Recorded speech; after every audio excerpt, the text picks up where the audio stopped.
জিরা মরিচ বাটা, আদা রসুন,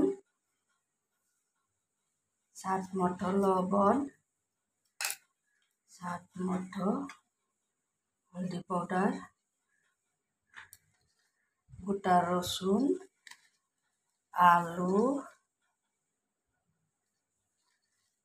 গোটা পেঁয়াজ, তেল, ঠিক সাইজ আনুম ওখানে 20 মিনিট ঢাকা দিয়া থব। আইলাম 20 মিনিট পরে, একদম ঝামেলা ছাড়া, কড়াই সরাই ভরানোর কোনো মাজা গছার টেনশন ছাড়া ডাইরেক্ট প্রেসার কুকারে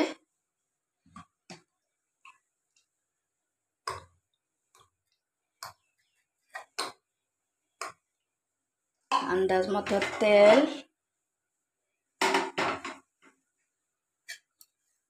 পুরনে একদম লং এলাচি,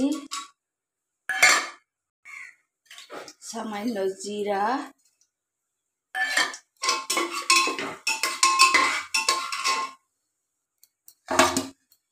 পেঁয়াজ কুচি,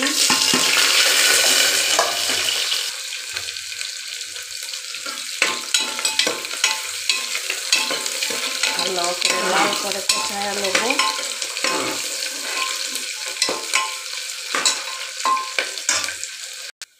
পেঁয়াজ হয়ে গেছে আমার সুন্দরভাবে পেঁয়াজ কষানো। এখন দিয়া দিব একদম কচির মাংস।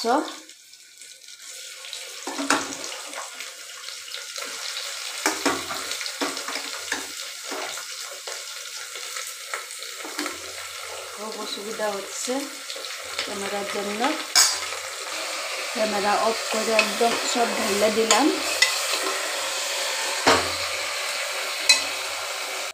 তবে প্রেসার কুকারের ঢাকনা আমি এখন লাগাবো না, এমনি দিয়াতে তো সময় এলাম আবার 5 মিনিট পর। এদিকে কয়টা গোলমরিচ আর গরম মশলা একসাথে বেটে নেব। আমার একদম খসির মাংস সুন্দরভাবে কষানো হয়ে গেছে। এখন আমি এটা সামান্য জল দিমু, দিয়া একদম গরম মশলা গোলমরিচ বাটা দিয়া একদম 5-6টা মান সিটি দিমু, যেহেতু খসির মাংস পানি মারা আসিল, সিদ্ধ নাও হইতে পারে। আমি একদম গরম জল করে লইছি, অল্প উমলি গরম জল 1 বাটির মতো পানি ঢালুম, 1 বাটিরও কম ঢালুম। আর একবারে আমি এই যে গোলমরিচ গরম মশলা একবারে আমি ঢাইলা দিয়া একদম সিটি দিমু। ওখানে দেখেন আমার আন্দাজ মতো আমি পানি দিলাম। এখন আমি একদম সিটি দিমু।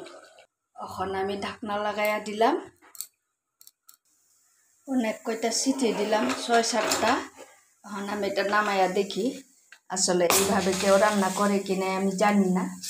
আমি আজকে আমার মতো রান্না করছি, দেখি। সত্যি অসাধারণ হয়েছে কালারটা। কীরকম লাগছে আপনারা বলবেন। ঝটপট রান্না।